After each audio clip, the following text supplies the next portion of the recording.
The year 1944 dawned on a world that had been engulfed in the flames of war for more than 4 years. In the vast, sprawling expanse of the Eastern Front, the Soviet Union, having absorbed the initial shock of the German invasion in 1941, was now relentlessly pushing the Wehrmacht back towards its own borders. The titanic struggles at Stalingrad and Kursk had bled the German army white, and the strategic initiative had irrevocably shifted. In the south, the Allies, having clawed their way up the Italian peninsula, were locked in a grinding, attritional struggle against determined German resistance.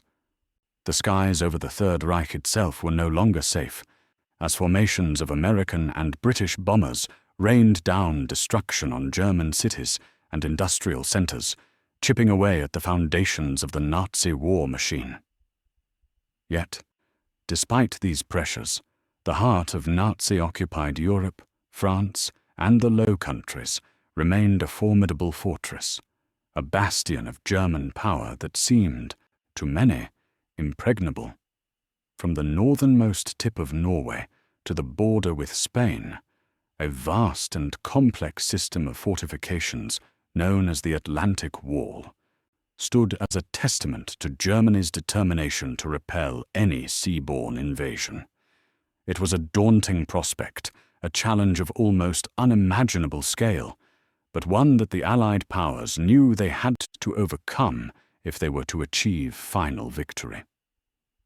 The liberation of Western Europe, the final confrontation with the German army on its home ground, depended on a successful cross-channel invasion. This was the great gamble, the operation that would decide the fate of the war in the West, Operation Overlord. The planning for Overlord had begun in earnest in 1943, a colossal undertaking that involved the coordination of millions of men and women, the production of vast quantities of war material, and the solution to a dizzying array of logistical and strategic problems. At the head of this immense enterprise was the Supreme Headquarters Allied Expeditionary Force, or SHAEF, under the command of American General Dwight D. Eisenhower. Eisenhower, a man known more for his diplomatic skills and his ability to manage clashing personalities than for his battlefield brilliance, was the perfect choice to lead a coalition army composed of soldiers from a dozen different nations. He was the calm center of the storm, the man who had to balance the competing demands of his headstrong subordinates, men like the brilliant but often abrasive British General Bernard Montgomery, who would command the ground forces during the initial phase of the invasion, and the equally capable but more reserved American General Omar Bradley. The plan they and their staffs developed was breathtaking in its audacity. They would land 5 infantry divisions, supported by 3 airborne divisions, on a 50-mile stretch of the Normandy coast. It was a wider front than initially envisioned, a change insisted upon by Montgomery to reduce the density of German defenses and allow for a more rapid build-up of forces. The American forces would land on 2 beaches, codenamed Utah and Omaha, on the western flank, while the British and Canadians would assault 3 beaches, codenamed Gold, Juno, and Sword, to the east. The objective on D-Day was not to win the war in a single blow, but to establish a secure lodgment, a beachhead from which the Allies could pour in men and material for the long and bloody campaign that would follow. As the Allied planners worked, the Germans were not idle. In command of the defences in France was Field Marshal Gerd von Rundstedt, an old-school Prussian aristocrat who viewed the war with a weary and cynical eye. He was a master of the traditional war of maneuver, and he believed that the best way to defeat an invasion was to allow the Allies to land, then smash them with a powerful armoured counterattack before they could establish themselves. Subordinate to him, however, was a man of a very different temperament, Field Marshal Erwin Rommel. Rommel, the Desert Fox, had earned his fame in the swirling tank battles of North Africa, But his experiences there had taught him a crucial lesson. In the face of overwhelming Allied air superiority, large-scale armored maneuvers were suicidal. He was convinced that the invasion had to be defeated on the beaches themselves. "The war will be won or lost on the beaches," he famously declared. "We'll have only one chance to stop the enemy, and that's while he's in the water. The first 24 hours of the invasion will be decisive." Rommel threw himself into the task of strengthening the Atlantic Wall with his characteristic energy. He ordered the construction of thousands of concrete pillboxes and gun emplacements, the laying of millions of mines, and the erection of a devil's garden of obstacles on the beaches themselves, Rommel's asparagus, as the troops called them, stakes and poles designed to impale landing craft and gliders. The dispute between Rommel and von Rundstedt over the correct defensive strategy was never fully resolved, and it resulted in a fatal compromise. Some of the panzer divisions were placed close to the coast, as Rommel wanted, while others were held in reserve further inland, in accordance with von Rundstedt's wishes. Crucially, Hitler retained personal control over the most powerful armored formations, a decision that would have disastrous consequences for the Germans on D-Day. To ensure the success of the invasion, the Allies mounted one of the most elaborate and successful deception campaigns in military history, Operation Bodyguard. The goal was to convince the Germans that the main invasion would come not at Normandy, but at the Pas de Calais, the narrowest point in the English Channel. A phantom army, the first U.S. Army group, was created under the command of the flamboyant General George S. Patton. Inflatable tanks and trucks were deployed in the fields of Kent, fake radio traffic filled the airwaves, and double agents fed the German High Command a steady stream of misleading information. The deception was so successful that even after the Normandy landings began, the Germans remained convinced that they were a diversion, and they held their most powerful divisions in reserve, waiting for the real invasion at Calais. This phantom army, this ghost in the machine, was to be one of the most important factors in the Allied victory. In the first week of June 1944, southern England was transformed into a vast armed camp. The roads were choked with an endless procession of tanks, trucks, and jeeps. The fields and forests were filled with a sea of tents, and the ports were crammed with a flotilla of ships, the largest armada the world had ever seen. The men, a mix of seasoned veterans and fresh-faced replacements, waited. They cleaned their weapons, wrote letters home, and tried to distract themselves with card games and nervous jokes. The tension was palpable, a heavy weight in the humid summer air. The invasion was originally scheduled for June 5th, but as the day approached, a storm of almost unprecedented violence lashed the English Channel. The wind howled, the rain fell in sheets, and the seas were a churning cauldron. Eisenhower was faced with a terrible decision. To postpone the invasion would mean a delay of at least 2 weeks, as the complex plan depended on a specific combination of moon and tide. But to go ahead in such weather would be to risk disaster. In the pre-dawn hours of June 5th, in a small, smoke-filled room at his headquarters, Eisenhower listened to the final weather report from his chief meteorologist, Group Captain James Stagg. There was a small window of opportunity, a brief lull in the storm that was expected to last for about 36 hours. It was a gamble, a huge gamble, but Eisenhower made his decision. "Okay," he said quietly. "Let's go." The first to go were the airborne. Shortly after midnight on June 6th, a vast air armada of over 1,000 C-47 transport planes, their engines roaring in the darkness, lifted off from airfields across southern England. Inside, packed onto narrow metal benches, were the men of the American 82nd and 101st Airborne Divisions and the British 6th Airborne Division. Their mission was to drop behind enemy lines seize key bridges and crossroads, and sow confusion in the German rear. For many of them, it was their first taste of combat, a terrifying leap into the unknown. The flight across the Channel was rough. The planes were tossed about by the wind, and as they approached the French coast, they were met by a storm of anti-aircraft fire.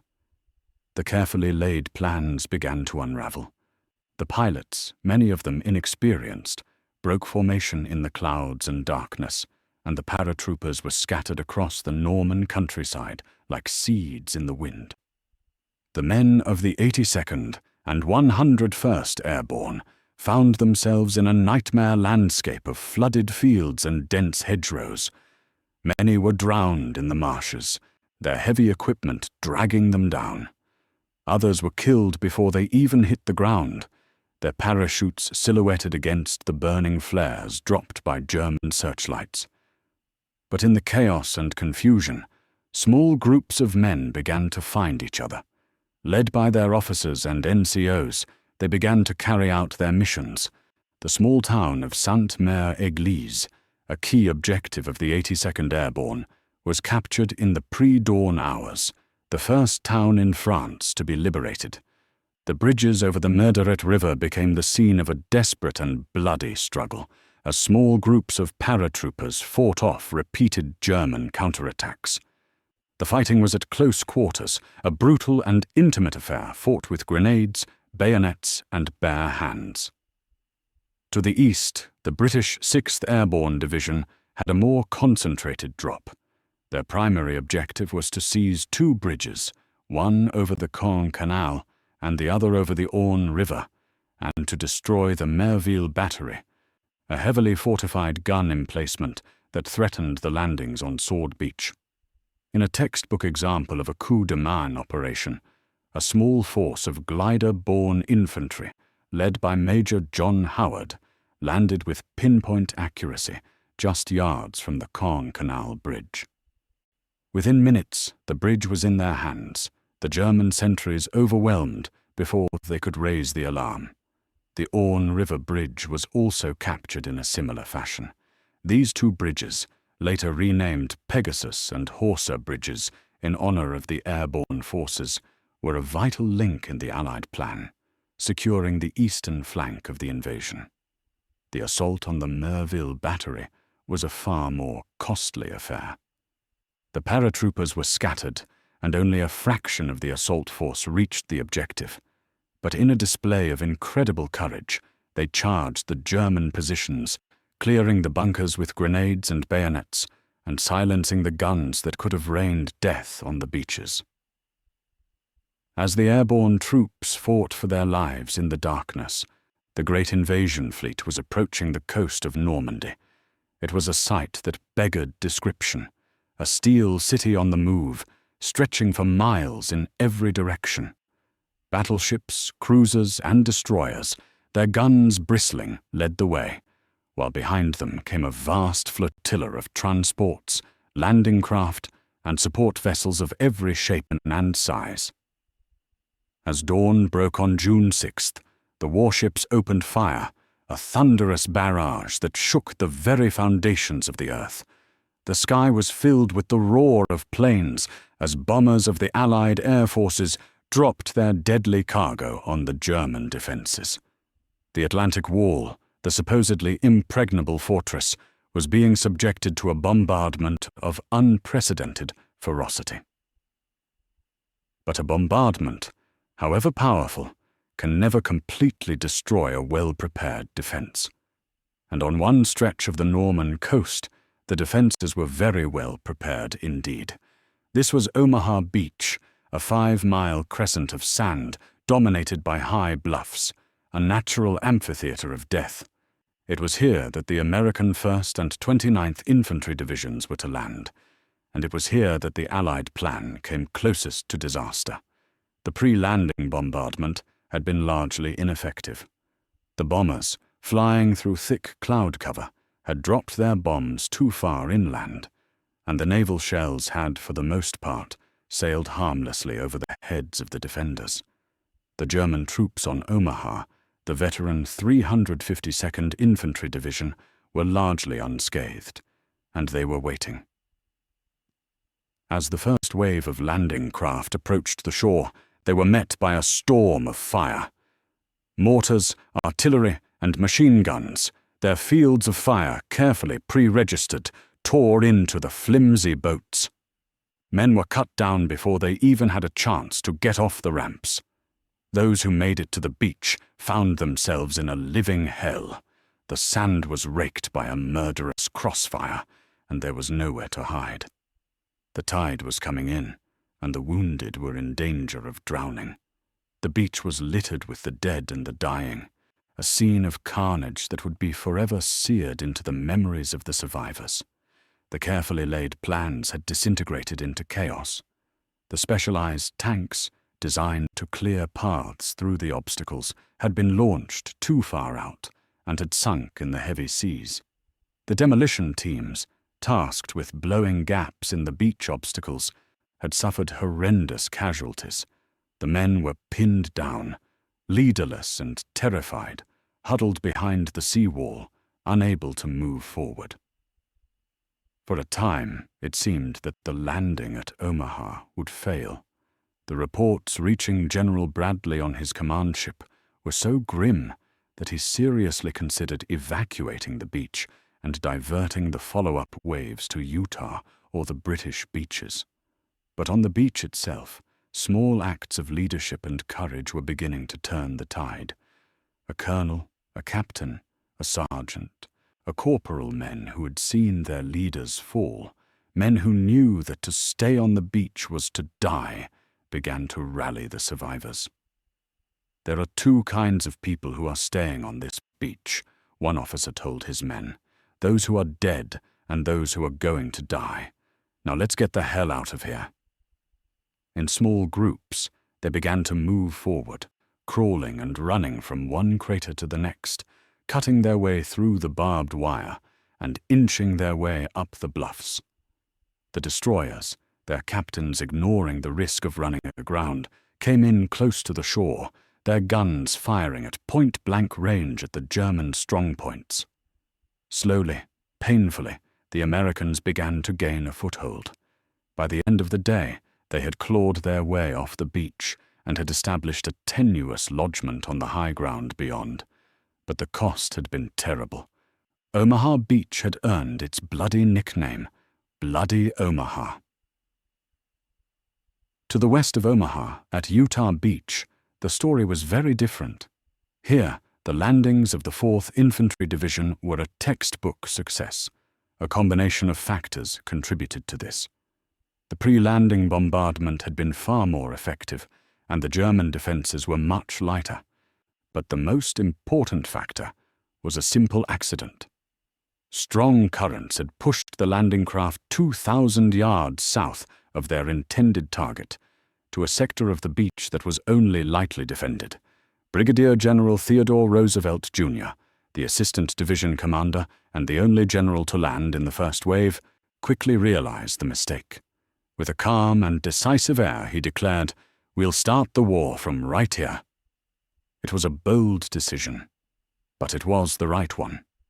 The troops quickly moved inland, linking up with the paratroopers of the 101st Airborne and securing their objectives with relatively light casualties.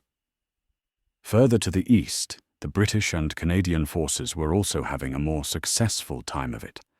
At Gold Beach, the British 50th Division, supported by specialized tanks known as Hobart's Funnies, tanks that could flail the ground to clear mines or lay bridges or shoot concrete-busting shells, overcame the initial resistance and pushed inland. They captured the small port of Arromanches, which would later become the site of one of the two artificial Mulberry harbors, a key element in the Allied logistical plan. At Juno Beach, the 3rd Canadian Division faced a tougher fight. The seas were rough, and the beach was heavily defended. The first wave of infantry suffered heavy casualties, but the Canadians, with a grim determination, fought their way ashore and pushed further inland than any other Allied unit on D-Day. At Sword Beach, the easternmost of the landing sites, the British 3rd Division came ashore with the objective of capturing the city of Caen.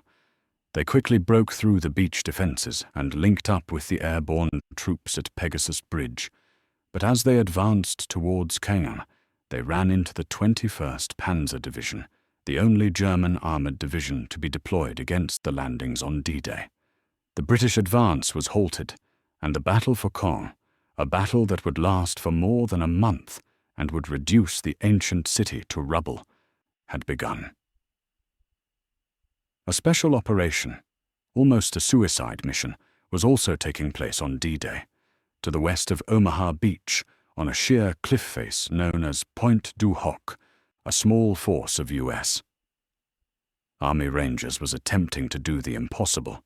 Their mission was to scale the 100-foot cliffs and destroy a battery of 155 guns that could have rained destruction on both Utah and Omaha beaches. Using rocket-propelled grappling hooks and ropes, the Rangers began their ascent under a hail of German grenades and machine gun fire.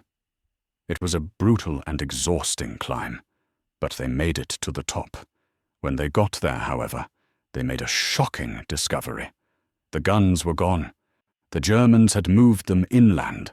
The Rangers, their mission not yet complete, pushed on, fighting their way through German trenches and bunkers. They eventually found the guns hidden in an orchard and destroyed them. But their ordeal was far from over. For the next 2 days, the small band of Rangers, isolated and surrounded, fought off repeated German counterattacks, a desperate and heroic stand that has become one of the most enduring legends of D-Day. As the sun set on June 6, 1944, the Allies had achieved a remarkable victory. They had landed over 150,000 men on the coast of France, had breached the Atlantic Wall, and had established 5 beachheads. They had achieved complete surprise, and they had done so at a cost that was, in military terms, acceptable. But the victory was far from complete. The beachheads were still shallow and insecure. The planned link-up of all 5 beaches had not been achieved. The vital city of Caen remained in German hands, and the Germans, now fully alerted to the scale of the invasion, were beginning to rush reinforcements to Normandy. The first 24 hours were over, but the decisive battle was just beginning. The battle for the beachhead was about to become the battle for Normandy, a brutal and attritional struggle that would be fought out in the claustrophobic confines of the Norman countryside. The landscape of Normandy, beyond the beaches, was a defender's paradise. It was a patchwork of small fields and orchards, separated by ancient man-made embankments known as hedgerows or bocage. These hedgerows, often 10 feet high and topped with thick vegetation, were impenetrable to tanks and provided perfect cover for machine gun nests and anti-tank guns. Every field was a potential kill zone, every crossroads a fortress. The fighting in the bocage was a slow, agonizing grind, a series of small, vicious firefights that bled both sides white. The Americans in particular found themselves ill-prepared for this kind of warfare. Their tanks were vulnerable to the German Panzerfaust, a simple but deadly anti-tank weapon, and their infantry tactics, designed for a more open style of warfare, were ineffective in the close confines of the hedgerows. It was a private's war, a war of small units and individual courage, a war where progress was measured in yards, not miles. While the Americans were bogged down in the bocage, the British and Canadians were locked in a deadly embrace with the bulk of the German armour around the city of Caen. Montgomery, the commander of the 21st Army Group, has often been criticized for his failure to capture Caen on D-Day, but his strategy was in fact a sound one. He knew that the Germans would see Caen as the key to Normandy, the hinge on which the entire Allied position depended. By drawing the German armour onto his front, By forcing them to commit their best divisions to a costly battle of attrition, he was preventing them from launching a decisive counterattack against the more vulnerable American sector. It was a grim and bloody business, but it was working. The battle for Caen became a meat grinder, a slogging match that consumed men and machines at an alarming rate. A series of British and Canadian offensives, with names like Epsom, Charnwood, and Goodwood, were launched, each one gaining a little more ground, each one exacting a terrible price. The city of Caen itself was reduced to a smouldering ruin, its ancient buildings shattered by bombs and shells. By late July, the German army in Normandy was on the verge of collapse. It had been bled white by the relentless Allied pressure, and its supply lines were being strangled by Allied air power. It was at this moment that General Bradley, the commander of the American forces, unleashed his master stroke, Operation Cobra. On July 25th, after a massive aerial bombardment that literally shook the earth, the American First Army broke through the German lines west of Saint-Lô. The German defenses, stretched to the breaking point, simply disintegrated. Through the gap poured the American armored divisions, led by the flamboyant General Patton, who had been brought over from England to command the newly activated Third Army. The war of attrition was over. The war of maneuver had begun. Patton's tanks raced through the French countryside, bypassing pockets of resistance and encircling entire German divisions. The speed of the American advance was breathtaking. In a matter of days, they had swept across Brittany and had turned east, threatening to trap the entire German Seventh Army.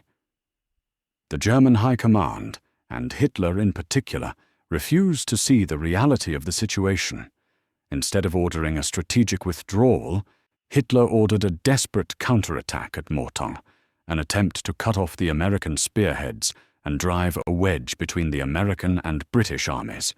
It was a foolish and reckless gamble, and it was doomed to failure. The German tanks, thrown into the attack with insufficient reconnaissance and no air cover, were decimated by Allied fighter bombers. The attack was broken, and the German army was now in an even more precarious position.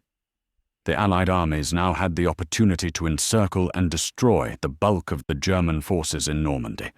The British and Canadians pushed south from Caen, while the Americans swung north, closing the jaws of a trap that would become known as the Falaise Pocket.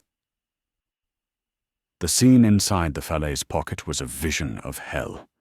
The retreating German columns, a chaotic jumble of tanks, trucks, horse-drawn carts, and men on foot, were trapped on the narrow roads, relentlessly pounded by Allied artillery and fighter bombers. The roads were choked with the wreckage of burning vehicles and the bodies of men and horses. It was a slaughter on a medieval scale, a killing ground, as one pilot described it. The German army in Normandy, for all intents and purposes, ceased to exist. When the pocket was finally closed on August 21st, the scale of the German defeat was clear. Tens of thousands of German soldiers were dead, and many more were captured. The Battle of Normandy was over. The victory in Normandy had come at a heavy price. The Allies had suffered over 200,000 casualties, including tens of thousands of killed. The Norman countryside was devastated, and thousands of French civilians had lost their lives. But the price of failure would have been far greater. The successful invasion of Normandy was the beginning of the end for the Third Reich. With the German army in the west shattered, the road to Paris, and ultimately to Berlin, was now open. On August 25, 1944, French and American forces entered the French capital, liberating it from 4 years of German occupation. The tide had well and truly turned. The liberation of Western Europe was now only a matter of time. The men who had stormed the beaches of Normandy, who had fought and died in the hedgerows and the ruins of Caen, had not done so in vain. They had secured a foothold on the continent, had broken the back of the German army and had paved the way for the final victory over Nazi Germany. The echoes of their courage, their sacrifice, and their triumph would reverberate through history, a testament to the generation that had saved the world from tyranny.